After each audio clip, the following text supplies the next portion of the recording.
I guess we'll start from the top. I have a series of questions in my head, and we'll see where we go with these. So, Leigh, how did you find out about the Tavistock method, and what was the process of deciding that this would become a film using this conference?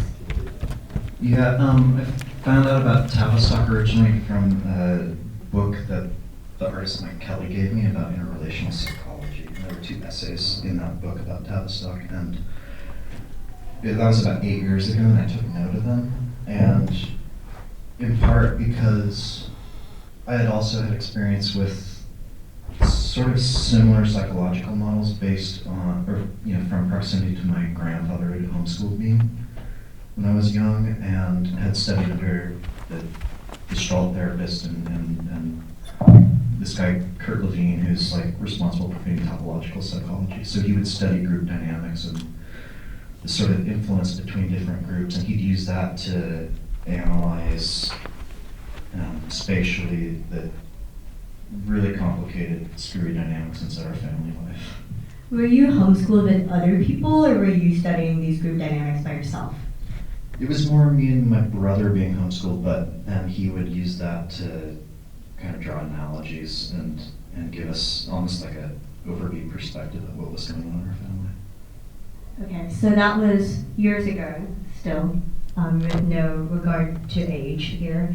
How did the conceptualization of this project, which I guess maybe for those who don't know, can you also talk about this film, which is called The Task, in relation to the exhibit that was at the Art Institute of Chicago called The Plot? How did that conceptualization happen? Was it just completely a commission on their part? Yeah, well, I was invited by the Art Institute of Chicago to do a major show last fall, and had about a year to work on it. And I had theoretical interests in the Tavistock method, and had been experiencing conferences myself and also training as a consultant a little bit. And there were reasons why. On one hand, it's a very interesting thing because I come out of a photography background, and in a sense, what you do in the Tavistock method is you build a container, and the container has certain rules and restraints and certain hierarchical structures and certain time boundaries, and you basically import into that empty container all the identities, psychological balances, the roles people are prone to taking up, and all of these different sort of things that come with the subjectivities and the people who are brought in, and sort of flesh out that model. And so, in essence, I started thinking how interesting it was that model actually functioned like a camera, kind of recording device. It's both a feedback machine, but it's also has this other aspect where it's putting it's this heterogeneous thing where it's putting everybody in play. So in the room at any given time, there's 33 people and 33 different narratives about what the hell is going on in the room. Well, 33 people plus the camera operators plus you. Yeah. So more than 33 people. Sure. Yeah, I think 75 people worked on the film in total. So in this process, you mentioned how this method itself functions as the camera, and the people bring their own subjectivity to this container. I know because I have a very close friend of mine who said he was contacted by, and Leigh already knows this, who says he was contacted by essentially a casting director, is how he understood. I think it was probably me directly. It was maybe you, I don't know. But how did you find the participants for this film? Who were you looking for? What did you want the group as a whole to represent? Yeah, I mean, it was like a very precarious thing in that, initially I started out, just to kind of go into the whole structure, I started out with having the opportunity to make this film, trying to figure out how much it might cost and what the budget would be, then finding a director from the Tavistock who would be willing to take up the project. That director then hired on 9 other psychologists to work under her. And then we had all of these different facets. We had 2 camera teams. So in this film, in the large groups, there are 6 camera operators. There was also another team of videographers who filmed all the other different parts of the conference. So I think there were 17 additional cameras to the 6 in here. And then the participants, I basically spent like 6 weeks doing field work in Chicago, meeting people, walking around the street, walking up to people, riding the trains, meeting people, approaching, acquaintances that I knew who might have someone that they were interested in, or somebody who might be willing to spend 3 14-hour days immersed in the intense experience that this was. And there were a bunch of different complicated issues that came up in that. Like one, the psychologists wanted everybody to pay in order that they had skin in the game, and to sort of substantiate their role as authority figures. Yeah, as background, traditionally any participant that participates in the Tavistock conference pays, I looked up the website, it's like thousands of dollars for the weekend. Yeah, and then on the other hand, we would go through cultural liaisons and at different cultural institutions, and we're trying to get participants through that, and all of those people basically said, like, well, you have people performing emotional labor, you have to pay them, but I didn't feel ethically it was actually possible for me to pay people to perform themselves. So basically I ended up giving a scholarship to each and every person there. We dealt with it that way. Right, but were you looking for something in particular? Like, were you looking to assemble a group that would be acrimonious? Were you looking to assemble a group that would be diverse? What were you looking for when you're saying, I'm looking for people who would be interesting? I mean, first, everyone was self-selected in the sense that they had to agree to it. And I really approached everyone I could. I mean, there were certain populations of people I was interested in, and really what I wanted to do was, it wasn't so much about diversity as it was about difference. So I wanted there to be dialectics put in play, like different ages, of course, dialectic around gender, people of different ethnicities, races, different socioeconomic backgrounds, different educations, and of course, you have the psychologists who are all extremely experienced, and there were another 5 participants who had previous Tavistock experience, and then 23 participants who had none. So we were in that sense, we were really doing a kind of unorthodox conference because we were working with people from the general population. Oftentimes the Tavistock method is using people who are in institutional backgrounds and want to learn more about how institutions function, or somehow interested in studying like organizational psychology through this applied experiential method. Right. I mean, that's interesting to hear that you were looking for difference, because I'm curious whether or not whether you think the selection, the casting, as I'm calling it, even though that's used for fiction films, but I think it applies to this one as well to every nonfiction film, honestly, whether or not you think the casting played a part in the breakdown of what happened. I think that happens anyway. So I think that maybe the most volatile component of the way it broke down had to do with the presence of the cameras, and it's the first time it's been filmed in 70 years of its history, and the really complicated thing is that the psychologists agreed to film the project or to work in the project in exchange for training tapes for their organization, which would be a privately circulated set of tapes that documented the process. And they kind of took that on as the party line and used it to camouflage this other interest that they had, which was them achieving some posterity about being in the film, and also coming out of the closet, if you will, about what it was that they do for their work. And the complicated thing is that in process they became the facilitators of making public the participants' private information. So that completely gave them permission to transgress their therapeutic oaths of privacy. And the messy thing about that was, they became kind of paranoid about performing against the method and about the orthodoxy of the method, watching over them. So I think like the detective, the psychologist who's a detective, the red-faced guy, he started talking about, like he started introducing the idea of the panopticon into the film, and really this sort of paranoid way of casting the camera as purely about surveillance and about control. And I think that actually was a projection or a transference from him feeling watched over by his orthodoxy.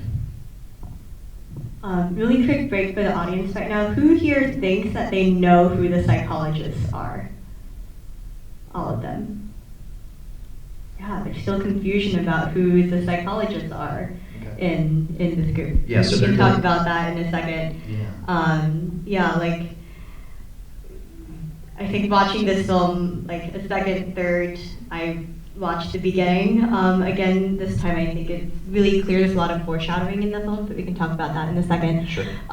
For me, I guess my last question before I start opening it up to the audience, I find the conversation that the group devolves into at the end about the presence of the camera, which you just mentioned, to have really interesting implications for the field of documentary filmmaking in general. Do you think that the presence of the camera can disrupt any group, not just this one? And what does that mean about objectivity in documentary filmmaking?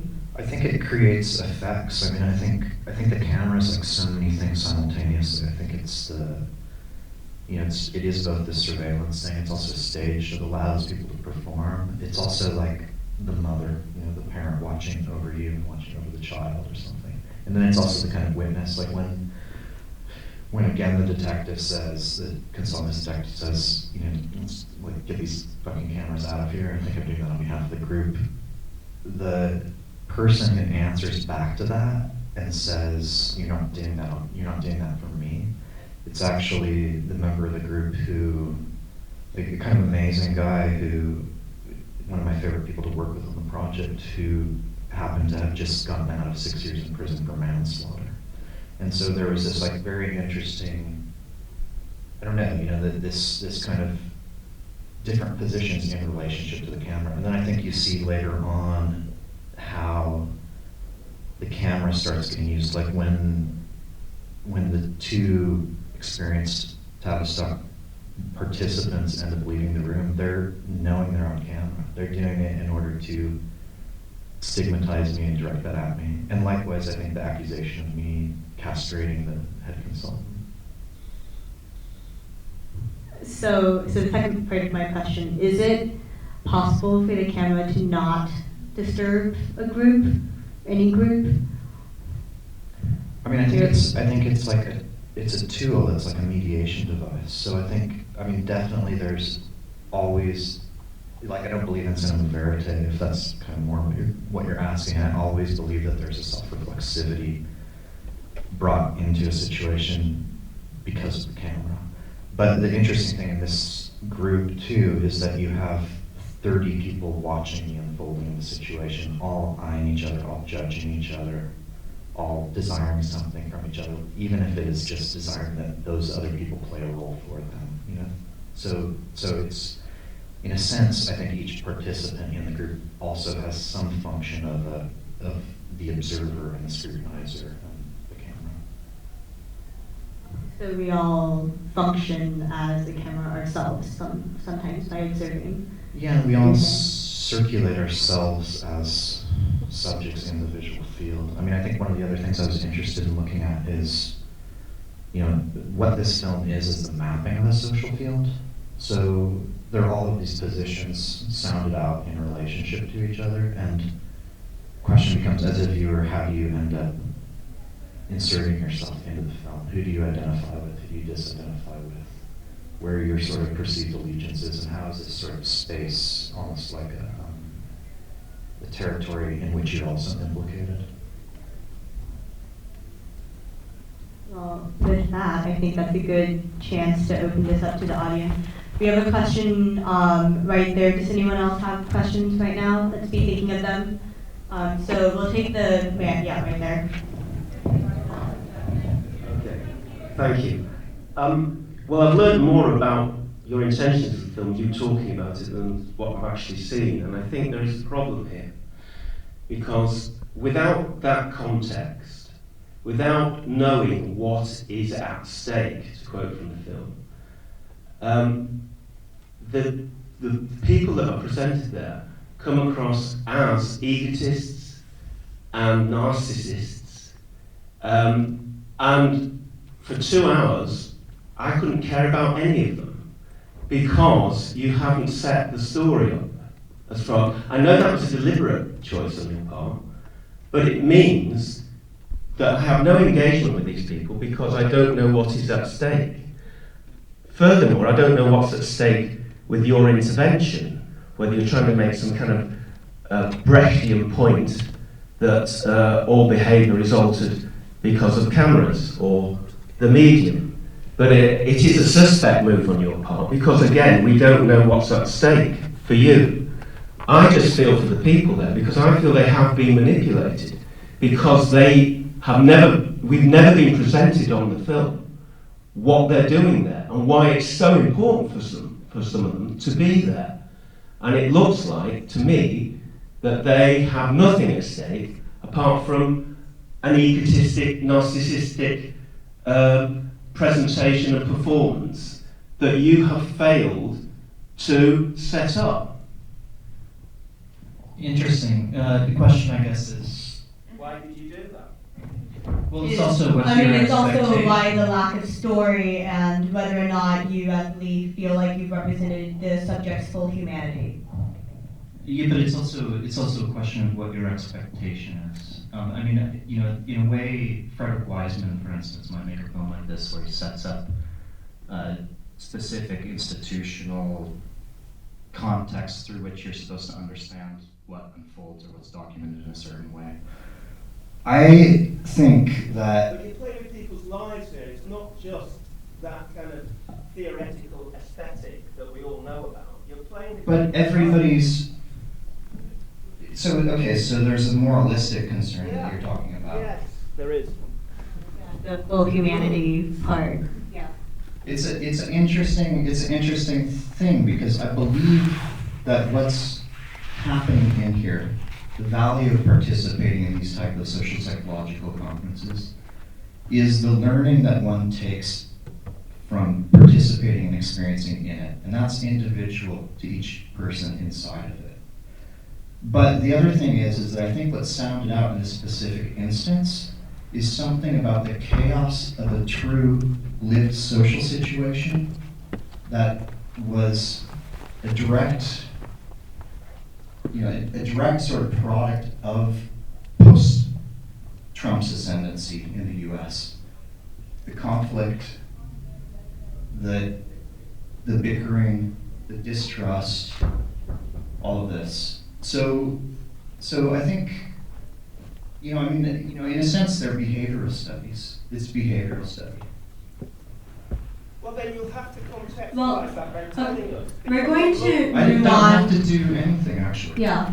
I mean, I will say, for one sense, I would be curious to know from the audience whether or not you felt like this film that you saw was an accurate representation of what happened. Because if the participants themselves didn't take the time to fully understand each other as human beings, then why is it Leigh's responsibility to portray that in this film if that didn't actually happen? Well, I would say it another way too. I would say that it's each participant's job to metabolize what this experience is, and who are you to say that experience isn't meaningful to them? It's not represented. So we're actually going to move on. There is a woman, right? Yeah, exactly. She was the second one in the beginning. Oh no, actually further up, but we'll go to you next. Yes. I just thank you for the film. It was really fascinating, and I'm just sort of self-conscious of how easy it is for me to sit in a darkened room anonymously and enjoy it, or not enjoy it, but you know what I mean. Kind of, I'm conscious of what the gentleman has raised. I wondered whether you felt vulnerable when you went into the middle of the and whether you felt a sense of responsibility to put yourself in the centre stage and open yourself up to whatever came about. Yeah, absolutely. And I mean, I think I should go into a little bit about that background of why it is that I basically intervened in this space, or why it is that I took the chair. And basically, you know, this is something, the film comes from an art context, and in that context there's other works that are presented with it, as well as a couple letters that I have to the psychologists that give a contextualization. Part of what that is that in the building of the project, I approached the director, we agreed to do this. We agreed not simply to document a Tavistock conference, but to make a conference where the camera figured in as a key protagonist. So we're dealing with the presence of the camera and the mediated nature of subjectivity today. Whether that's potentially narcissistic, potentially, you know, whatever happens inside that situation. And I think quite a lot of valuable terrain is crossed over in questions asked. I'm more interested in film asking questions than in having a correct position per se. The psychologists became very, very concerned with their position inside the film. And so the anxiety that they imported into the system of the conference actually came to create a paranoia. And they ended up creating an in-group, which was the psychologists and the people who had previous Tavistock experience, and an out-group, which was starting with the camera operators and myself. They tried to cast us as technicians, and basically what they did is they created a public secret. So at the opening of the conference, they disinvited the camera crew from appearing before it had even started. And this was kind of, you know, it was kind of like a way of saying, like, collectively we know not to know about the camera and its off limits to speak to. So the camera inside the situation wasn't able to be metabolized properly. And that was a product that the psychologists had created. They demonized the camera, because the camera is all of these different things simultaneously. It's not simply a voyeuristic tool. And maybe seeing it as a voyeuristic tool alone may be something about the sort of paranoia of feeling we're watched and what's happened with privacy in our culture now. So, you know, what the intervention was an attempt to connect that part of the conference that was out of bounds to speak to, yet a total reality in the room. You know? So how do we start to understand the product of what we've experienced and what we're dealing with if we willingly repress or obscure all the aspects of it? So it's really a bit to try to understand and map the entire complexity of the project. Did you, but in terms of the second part of your question, like, did you feel vulnerable when you made that move into this? I mean, it was 3 days of bonding that everybody had undergone. And so to introduce myself into that situation, I had absolutely no idea how people would respond. Like, it was you know, on one hand, a completely radical gesture that was, you know, it was hard to interpret what it was, but I actually do believe it helped people process what had happened. It's also a moment of, like, perfect situational karma that you were talked over the moment you open your mouth, but anyway. Well, and the other thing I would say too is that it's, I felt strange not doing that in a sense, and, you know, for the reason that if I myself didn't take a risk and appear in the film and appear on screen and subject myself to that, how could I ask other people to be doing that? Yeah, that's what I was wondering. So there's a woman right there. Yes. And then we'll go over next, I promise. I've got a quick question and then a slightly longer one. So the quick one was, at what point during the process did you decide to sit in the middle? And then the longer one is sort of about aftermath. So once you cut the film, did you show it to all the participants? How much discussion was there about the thing that you shaped from the collective group experience? Sure. So when I decided to go into the situation was when I received a text message from the director of the psychologist just prior to that last group, and she asked me for Can you describe what she looks like for everyone so everyone knows? She's not in it actually. Yeah. Yeah, she's not. The director, it's much more complicated because the director actually refused to be on film, so she was hiring people who were loyalists to her, who she was placing out there in vulnerable positions while refusing herself. So she sent me a text message basically saying, if you come to the closing plenary where the discussion and the sort of metabolizing of the meaning of the conference happens, sit outside and don't speak. So she was really sectioning us off in a way that I felt was totally unproductive to being able to understand it. It's quite interesting though too, the head of the psychologist, her former position was as a litigation attorney for a corporate law firm. And she adopted that balance. She brought it into the closing and basically tried to stage what was like a kangaroo trial against me. The thing is that the intervention that happens there, I think the intervention actually happened from the very beginning when they let the cameras into the conference. And then did you show the film to the participants after?